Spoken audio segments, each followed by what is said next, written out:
नमस्कार, आप सभी अभ्यर्थियों का स्वागत है आपके अपने स्टडी यूट्यूब प्लेटफॉर्म परिवर्तन पे।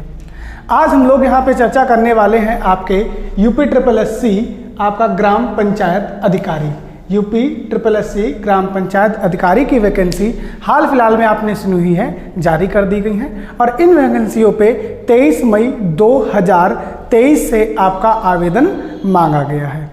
तो उसकी पूरी गणित को समझते हैं कि कैसे आप इसमें आवेदन कर सकते हैं और आपका कितना नंबर है जो सेफ रहेगा आपके लिए इस वैकेंसी में आवेदन करने के लिए।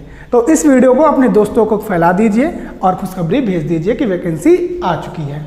तो कुल पद कितने हैं? 1468, जिसमें अलग अलग कैटेगरी में अलग अलग पदों को बांटा गया है। UR यानी अनरिजर्व, जिन्हें हम लोग जनरल बोलते हैं, 849 सबसे ज़्यादा पद हैं।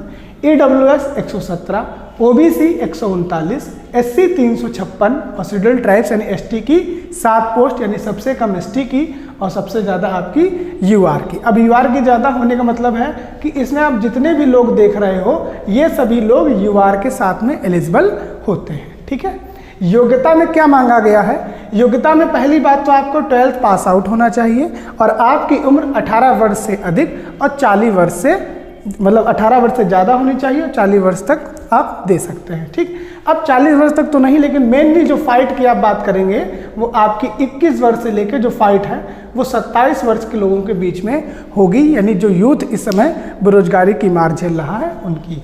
साथ में आपका CCC यानी जिसको हम लोग CCC बोलते हैं, उसके सर्टिफिकेट भी मांगा गया है, जो कि आपके 2018 की वीडियो की वैकेंसी में भी मांगा गया था। साथ में PET यानी आपका जो लिया जाता है, उत्तर प्रदेश सरकार द्वारा UPSSC कराती है 2022 का स्कोर कार्ड। ठीक है, फीस की बात करेंगे तो अभी जो फीस है वो प्रारंभिक फीस है 25 रुपये। ये फीस आपसे ली जाएगी, उसके बाद एक कॉमन कट ऑफ जारी की जाएगी, उसके बाद परीक्षा की मुख्य फीस आपसे ली जाएगी। तो अभी एग्ज़ाम होने में कम से कम 5 महीने का समय आपको मिलेगा। PET 2022 में अभ्यर्थियों की संख्या, चूँकि फॉर्म पड़ा था 37 लाख, अभ्यर्थियों जिन्होंने पेपर दिया था उनकी संख्या थी 25,11,968, यानी लगभग 12 लाख बच्चों ने आपका जो फॉर्म जो पेपर है वो छोड़ दिया था। अब बात करें हम लोग कि कट ऑफ कितनी जा सकती है, तो हमारे सामने 5 अभ्यर्थियों के अलग अलग, जो कि जनरल कैटेगरी से ही आते हैं, उनके स्कोर कार्ड हैं। ये मान लीजिए कोई बंदा A है, ये B है, ये C है, ये D है और ये E है। ओरिजिनल स्कोर कार्ड है, नाम को गुप्त रखा गया है, स्कोर कार्ड और परसेंटाइल आपके सामने रखा गया है। जिस बंदे यानी A के 73.83 नंबर है, उसका परसेंटाइल बनता है आपका 98.24। B के नंबर हैं PET में 72.03, उसका आपका परसेंटाइल बनता है 97.26। ठीक है, C के स्कोर कार्ड हैं PET के 2022 के 69.97 और उसका परसेंटाइल बनता है 97.09। ठीक है, स्कोर कार्ड D की बात करेंगे तो 68.58 और उसका परसेंटाइल बनता है 96.42। ठीक है, E की बात करेंगे तो 67.42, परसेंटाइल का बनता है 95.47। परसेंटाइल यही शो करता है कि इतना परसेंट बच्चा आपसे ज़्यादा यानी आपसे तेज है।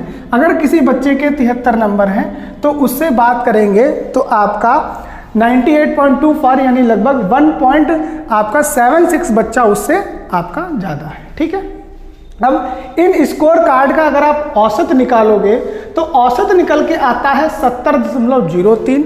ठीक है, और औसत परसेंटाइल निकल के आता है आपका 96.60, 96.60। ये आपके औसत स्कोर और औसत परसेंटाइल को शो कर रहा है इन 5 बच्चों के, और ऐसे ही नंबर सभी के थे। रीज़न क्या है? 2022 का जो PET है वो 4 अलग अलग शिफ्टों में 15 और 16 अक्टूबर को कराया गया था। चूँकि इस बार जो पेपर है उसका लेवल थोड़ा पिछले बार से हार्ड था, अच्छे लोगों का पेपर ने खेला कर दिया, जिसके कारण आपको स्कोर में ये विसंगतियाँ या अंतर देखने को बहुत ज़्यादा मिल रही है कि 73 से लेके 67 तक लगभग आपके बात करें तो 6 नंबरों का गैप आपका मैंने रखा है। ठीक। तो जब आप ऐसा स्कोर कार्ड औसतन देखते हैं तो औसतन बच्चों के आपको नंबर जो हैं वो 70 से कम ही देखने को मिलेंगे पिट 2022 के स्कोर कार्ड में। 21 की बात नहीं कर रहा हूँ, और जिसका कारण ही था उसमें आपके जो पेपर का वो था वो लेवल अप था। ठीक। तो कॉमन कट ऑफ क्या निकल के आ सकती है? जनरल के जिस बच्चे के 70 नंबर हैं वो अपने आप को इस वैकेंसी में एलिजिबल मान सकता है, और उसके जिसके 75 हैं तो वो तो एक तरीके से कंफर्म है कि वो ये पेपर देने वाला है। ठीक है। ओबीसी अदर बैकवर्ड कास्ट की बात करेंगे तो जिसके नंबर 67 हैं वो भी अपने आप को एलिजिबल मान के चले। अब क्यों चले इसका रीज़न समझिए। अभी एसएससी ने अपनी 33,000 वैकेंसी सीजीएल में पूरी की, एनटीपीसी ने अपनी 37,000 वैकेंसी पूरी की, रेलवे ग्रुप डी ने अपनी 1,25,000 वैकेंसी पूरी की, जिसमें आपका अधिकतम अभ्यर्थी उन पोस्टों पे चयनित हो चुका है। ऐसी ही कुछ वैकेंसी, ये तो सेंट्रल की मैंने बात बताई, ऐसी ही कुछ वैकेंसी आपके रही उत्तर प्रदेश में। उत्तर प्रदेश में जैसे कुछ बच्चा आपका फॉरेस्ट गार्ड में चला गया, कुछ बच्चा आपका वन दरोगा में चला गया, कुछ बच्चा आपका लेखपाल की तरफ एलिजिबल हो चुका है, कुछ बच्चा आपका जो इलाहाबाद ग्रुप सी और डी हुआ था उसमें एलिजिबल हो गया है, और कुछ पुराने एग्जामों के भी रिजल्ट आपके आ चुके हैं, जैसे बोर असिस्टेंट वाला था, टेक्निकल मैकेनिकल वाला हो गया यूपीपीसीएल का, तो बच्चा वहाँ पे भी कटा है। ये चीज़ ध्यान रखिएगा। तो इसीलिए आपको ये अंतर देखने को मिलेगा। और मेरी एक गुजारिश इस मंच से ये भी है, जिन अभ्यर्थियों का कहीं ना कहीं चयन हो चुका है, ठीक, और वो आने वाले समय में अपने पद पे जाने वाले हैं, तो वो कृपया इस चीज़ में अप्लाई ना करें। उसका रीज़न क्या है कि आप देखो रोजगार आपको मिल चुका है, ठीक है, आप एक अच्छे पद पे चयनित हैं, तो किसी दूसरे घर में रोजगार जाए, किसी दूसरे घर की रोटी चले, तो इसमें आप लोग साथ दे दीजिए। क्यों? क्योंकि वैकेंसी नहीं बढ़ेंगी, हम लोग फॉर्म कम कर सकते हैं। तो मंच से यही गुजारिश है सभी अभ्यर्थियों से जिनका किसी ना किसी पद पे चयन हो चुका है, कृपया वो लोग इसमें फॉर्म ना भरें, आपसे यही गुजारिश है। ठीक है। तो ये कटाव जो है ओबीसी की वो 67 से 72 रह सकती है, तो 67 वाले भी अपनी तैयारी करें, 72 वाले अपनी तैयारी जारी ही रखें। ईडब्ल्यूएस की बात करेंगे, 10% आरक्षण इनके पास रहता है, इनकी कटाफ लगभग ओबीसी के बराबर होती है, और ये चीज़ आपने लेखपाल की जो कटाफ आई है उसमें भी देखा होगा। शेड्यूल कास्ट की बात करेंगे तो 60 से 65 ये भी अपने आप को एलिजिबल माने, यानी बात करें रेंज जो निकल के आती है वो 70 और 60 है ना, मैक्सिमम 75 और 60, माफ कीजिएगा, 75 और 60, 15 नंबर का डिफरेंस आपको जनरल टू आपका एससी दिख रहा है। इस रेंज में, यानी जिस रेंज में बच्चा अगर उसके 65-60 नंबर से लेके 75 नंबर तक है, तो एक बार को अपने आप को इस पद में यानी इस वैकेंसी में वो मान सकता है। ठीक है। 25 रुपये बहुत ज़्यादा फीस नहीं, आप फॉर्म भर लीजिए और देख लीजिएगा। अब देखिए, कुछ लोग कहते हैं कि 15 गुना बात करते हैं, ठीक है, और बुलाते 30 गुना है, और ये बात अच्छी भी है। लेखपाल में उन्होंने 30 गुना बुलाया था, 8,000 वैकेंसी थी, 2,40,000 बुलाया था, और इस बार भी ये चीज़ कहेंगे वो 15 गुना बोला है, लेकिन वो लगभग 30 गुना आपका वैकेंसी का बच्चा बुलाएंगे। तो आपका लगभग जो बच्चा बनता जाके है वो अगर आप 1400 का लगभग निकालोगे 68 का, तो 44,000 के आसपास बनेगा जाके 30 गुना, तो लगभग 44,000 बच्चा वो फाइनल कट ऑफ के लिए बुलाएंगे। फिर वही मैं चीज़ कहता हूँ, अब ये चीज़ क्यों हो सकती है? ये चीज़ तभी पॉसिबल है जब बहुत सा बच्चा जो अन्य जगह पे चयनित है वो आपके लिए एक सीट छोड़ दे, अगर वो चाहता है तो, जिससे दूसरे व्यक्ति को भी रोजगार मिल सके। तो यूपी ग्राम पंचायत अधिकारी की ये हो गई आपके लिए जानकारी। अब इस जानकारी में एक जानकारी और भी ऐड कर देता हूँ, वो कौन सी है? आपके वीडियो री एग्ज़ाम की। ठीक है।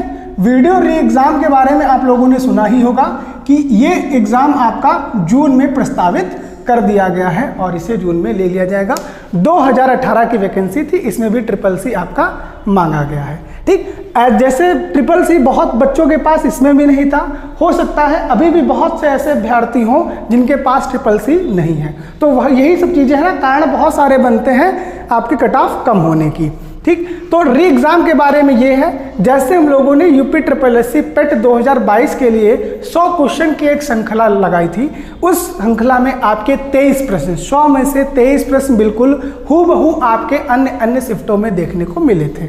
वैसे ही आपके वीडियो की नई एक श्रृंखला फिर से शुरू करने वाले हैं, तो ये सूचना आपको हम लोगों ने देनी थी, जो इसी के माध्यम से मैंने आप तक पहुंचा दी। अब इस वीडियो का नाम क्या रखा जाए, यानी किस नाम से इनको लाया जाए, ये आप एक कमेंट बॉक्स में बताइए, और जो नाम सबसे अच्छा लगेगा उसके कमेंट को पिन करके वही नाम इस वीडियो के थंबनेल में आपको देखने को मिलेगा।